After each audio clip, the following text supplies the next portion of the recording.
Hello everyone, आज हम पढ़ेंगे second chapter of class 9th political science constitutional design.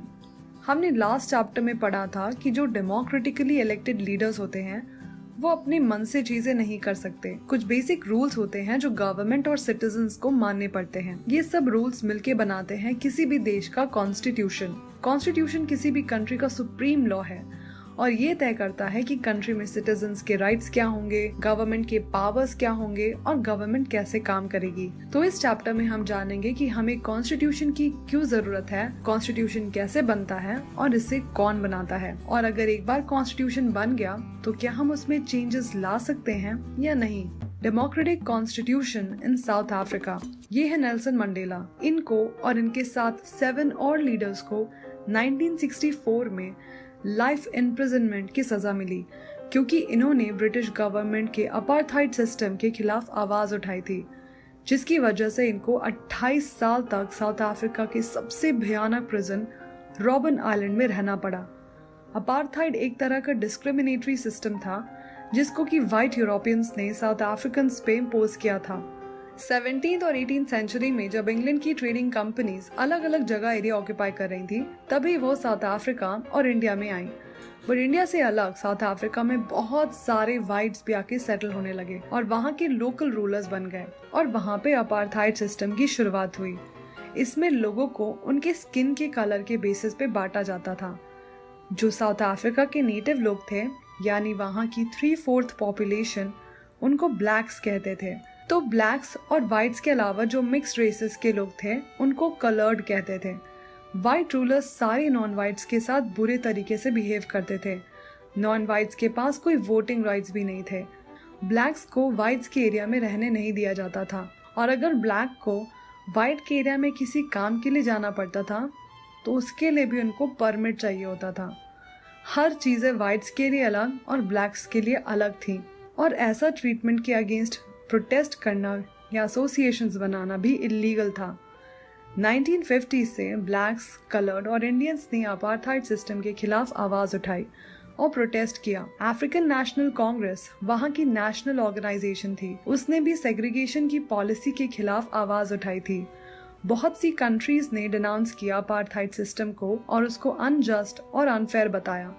पर जो व्हाइट रेसिस्ट गवर्नमेंट थी साउथ अफ्रीका में, वो अपार्थाइड प्रैक्टिस करती रही। टुवर्ड्स अ न्यू कॉन्स्टिट्यूशन, जब प्रोटेस्ट और स्ट्रगल चलते रहे अपार्थाइड सिस्टम को खत्म करने के लिए, तब गवर्नमेंट ने रियलाइज किया कि अब शायद वो ब्लैक्स को रिप्रेस करके नहीं रूल कर सकते। तो व्हाइट रिजीम ने अपनी पॉलिसीज चेंज कर दी, डिस्क्रिमिनेटरी लॉज को रिपील कर दिया, पॉलिटिकल पार्टीज जो बैन थी और मीडिया पे जो रेस्ट्रिक्शंस थे वो भी हटा दिए गए। 28 साल के बाद नेल्सन मंडेला जेल से बाहर आए। फाइनली 26 अप्रैल 1994 को पहली बार साउथ अफ्रीका का नया फ्लैग फहराया गया। जब नए डेमोक्रेटिक साउथ अफ्रीका की शुरुआत हुई तब ब्लैक लीडर्स ने ब्लैक पॉपुलेशन से व्हाइट की अट्रॉसिटीज को भूल जाने को कहा। उन्होंने बोला कि जो नया साउथ अफ्रीका बनेगा उसमें सारे रेसेस और मेन और वुमेन को इक्वली ट्रीट किया जाएगा। फिर पार्टी जिसने ऑपरेशन करके रूल किया था और पार्टी जिसने फ्रीडम के लिए स्ट्रगल किया था, उन दोनों ने साथ में मिलकर अफ्रीका का कॉन्स्टिट्यूशन बनाया। साउथ अफ्रीका का कॉन्स्टिट्यूशन पूरे वर्ल्ड के डेमोक्रेट्स को इंस्पायर करता है क्योंकि जो स्टेट 1994 तक सारी कंट्रीज के लिए अनडेमोक्रेटिक था, वो अब डेमोक्रेसी के मॉडल के रूप में सामने आया। और ये सिर्फ इसी वजह से हो पाया क्योंकि साउथ अफ्रीका के लोगों ने पुरानी सारी बातें भूलकर साथ में आगे बढ़ने का निर्णय लिया। Why do we need a constitution?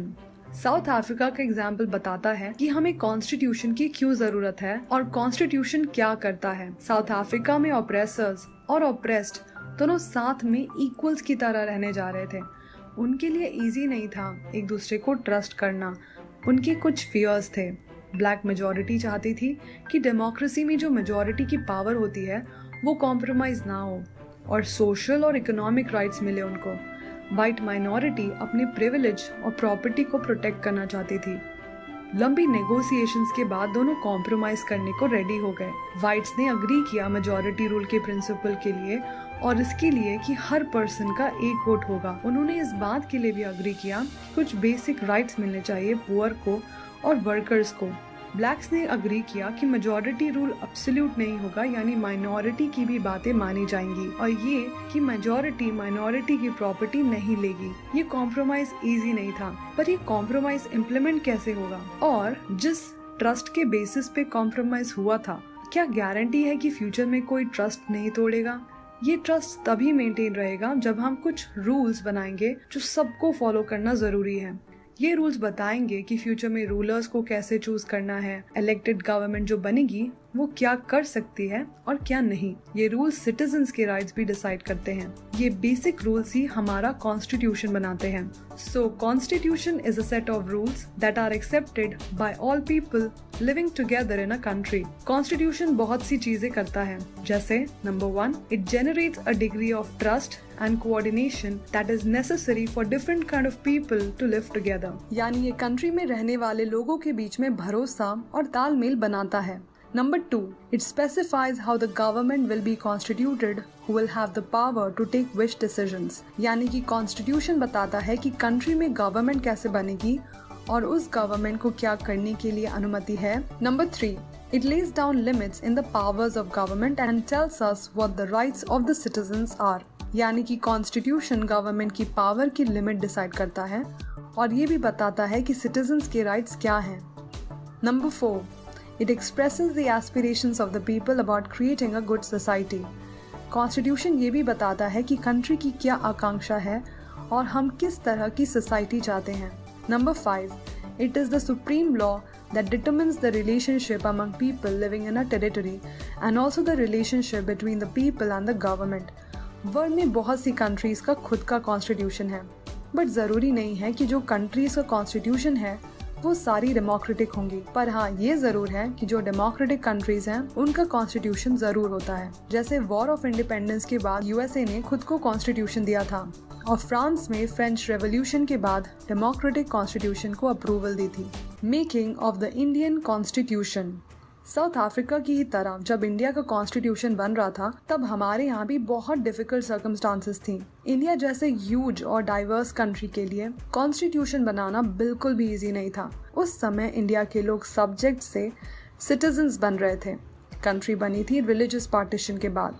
ये इंडिया और पाकिस्तान दोनों में रहने वाले लोगों के लिए बहुत ही ट्रॉमेटिक एक्सपीरियंस था। एटलीस्ट 10 लाख लोग मर गए थे दोनों साइड के। इसी बीच एक और प्रॉब्लम थी। इंडिया में उस टाइम 560 से ज्यादा प्रिंसली स्टेट्स थे और जब अंग्रेज जाने लगे तब इन प्रिंसली स्टेट्स को 3 ऑप्शन दिए गए। पहला, या तो वो इंडिया में मिल जाएं, दूसरा या वो पाकिस्तान में मिल जाएं, या तीसरा इंडिपेंडेंट रहें। तो प्रिंसली स्टेट्स को इंडिया में मिलवाना काफी डिफिकल्ट और अनसर्टन था। तो जो हमारा कॉन्स्टिट्यूशन बना रहे थे उनको कंट्री के फ्यूचर को लेके बहुत चिंता थी। The path to constitution. Freedom struggle में बहुत अलग अलग विचार के लोगों ने पार्टिसिपेट किया। उनके अलग अलग व्यूज थे कि इंडिपेंडेंस के बाद इंडिया को कौन सा रास्ता अपनाना चाहिए, और ऐसे डिफरेंसेस अभी भी हैं, पर सब लोगों ने कुछ बेसिक आइडियाज को एक्सेप्ट किया है। 1928 में मोतीलाल नेहरू और 8 अदर कांग्रेस लीडर्स ने इंडिया के लिए कॉन्स्टिट्यूशन ड्राफ्ट किया था। कराची में 1931 में इंडियन नेशनल कांग्रेस का सेशन हुआ था। इसमें आईएनसी ने रेजोल्यूशन पास किया था कि इंडिपेंडेंट इंडिया का कॉन्स्टिट्यूशन कैसा होना चाहिए। इन दोनों डॉक्यूमेंट ने universal adult franchise, right to freedom and equality और माइनॉरिटीज के राइट्स को प्रोटेक्ट करना, इन सब को इंक्लूड किया था। तो कॉन्स्टिट्यूएंट असेंबली के बनने से बहुत पहले ही कुछ बेसिक वैल्यूज एक्सेप्ट कर ली थी इन लीडर्स ने। इंडिपेंडेंस से पहले जब इंडिया में इलेक्शंस होते थे तो उसमें बहुत ही कम लोग पार्टिसिपेट कर पाते थे, जिसकी वजह से लेजिस्लेचर बहुत वीक था। पर इससे हमने जाना कि गवर्नमेंट कैसे काम करती है, और ये जो एक्सपीरियंस गेन किया इंडियंस ने, उसने हमारी बड़ी हेल्प की इंडिपेंडेंस के बाद अपने खुद के इंस्टीट्यूशंस बनाने में।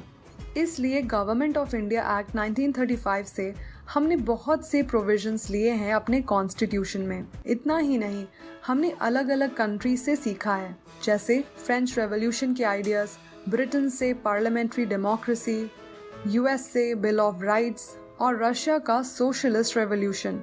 तो इन सबको हमने डायरेक्टली कॉन्स्टिट्यूशन में नहीं डाला, बल्कि सोच समझ के डिस्कशंस हुई और जो हमें हमारी कंट्री के लिए सही लगा उन्हीं को कॉन्स्टिट्यूशन का पार्ट बनाया गया।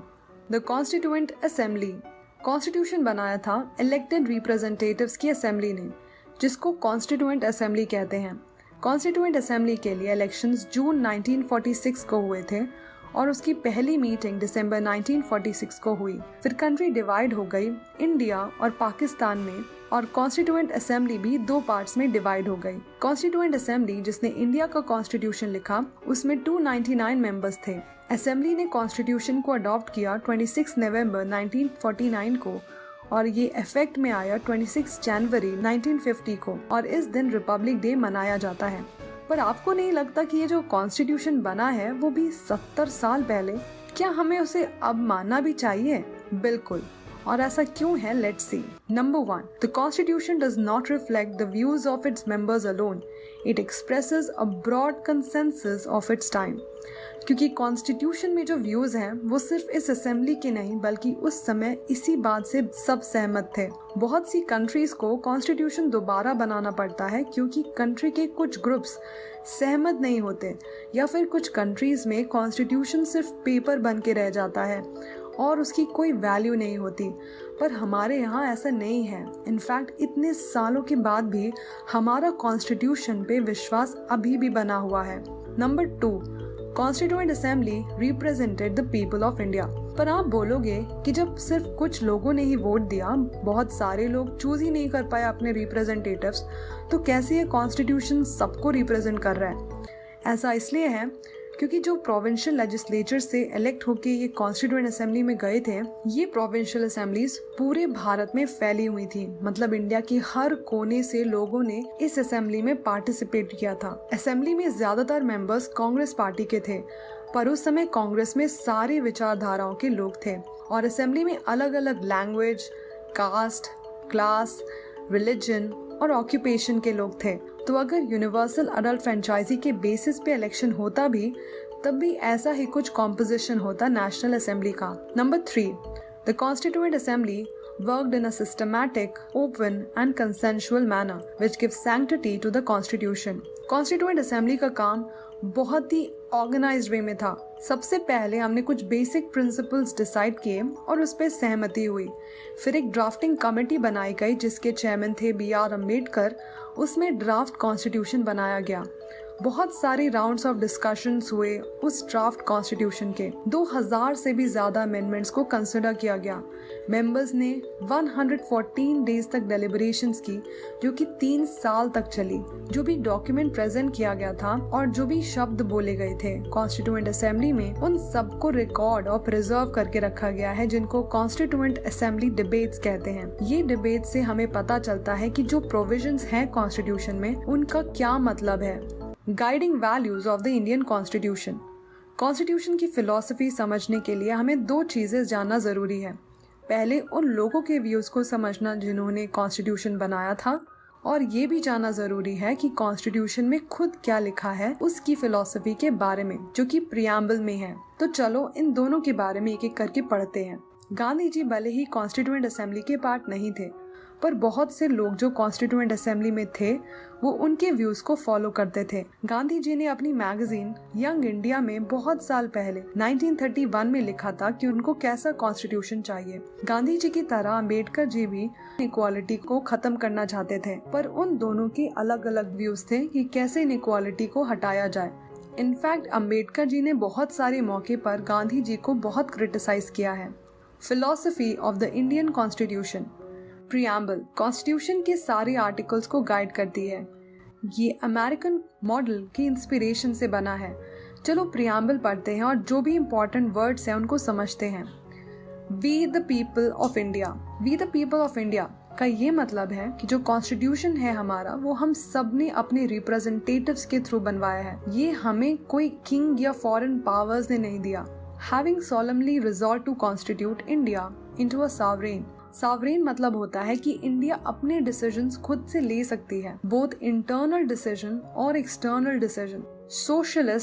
सोशलिस्ट का मतलब है कि हमारी जो वेल्थ है वो society as a whole generate करती है, तो इसका डिस्ट्रीब्यूशन भी इक्वली होना चाहिए। गवर्नमेंट लैंड की ओनरशिप को रेगुलेट करेगी ताकि सोशल इकोनॉमिक इनइक्वालिटीज कम हो।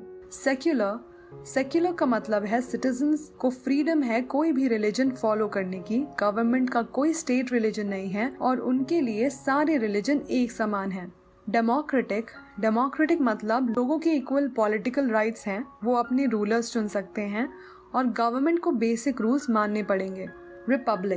रिपब्लिक का मतलब है कि हमारा जो हेड ऑफ स्टेट है यानी हमारे प्रेसिडेंट वो इलेक्टेड होंगे, हेरिडिटरी नहीं। And to secure to all its citizens justice मतलब सिटीजन्स के बीच में भेदभाव नहीं कर सकते कास्ट, रिलीजन और जेंडर के बेसिस पर। Social, economic and political liberty मतलब लोगों के ऊपर कोई अनरीजनेबल रेस्ट्रिक्शंस नहीं होंगी, उनको थॉट, एक्सप्रेशन और एक्शन की फ्रीडम है। Of thought, expression, belief, faith and worship. Equality यानी लॉ के सामने सब इक्वल हैं और हमें सबको इक्वल अपॉर्चुनिटी देनी चाहिए। Equality of status and opportunity and to promote among them all fraternity यानी आपस में भाईचारे के साथ रहना चाहिए। कोई भी देशवासी को अपने से कम नहीं समझना चाहिए हमें। Assuring dignity to all the individual and unity and integrity of the nation. In our Constituent Assembly, this 26th day of November 1949, do hereby adopt, enact and give to ourselves this Constitution. Institutional Designs. Constitution सिर्फ values और philosophy बारे में नहीं है, बल्कि ये भी बताता है कि इंस्टीट्यूशनल अरेंजमेंट में कैसे इन वैल्यूज को लाया जाए। ये बहुत ही लॉन्ग और डिटेल्ड डॉक्यूमेंट है, इसलिए हम बदलते समय के साथ कॉन्स्टिट्यूशन में कुछ बदलाव भी ला सकते हैं। जिन्होंने ये कॉन्स्टिट्यूशन बनाया था उनके अकॉर्डिंग कॉन्स्टिट्यूशन को लोगों की एस्पिरेशंस और सोसाइटी में आ रहे बदलाव के मुताबिक होना चाहिए।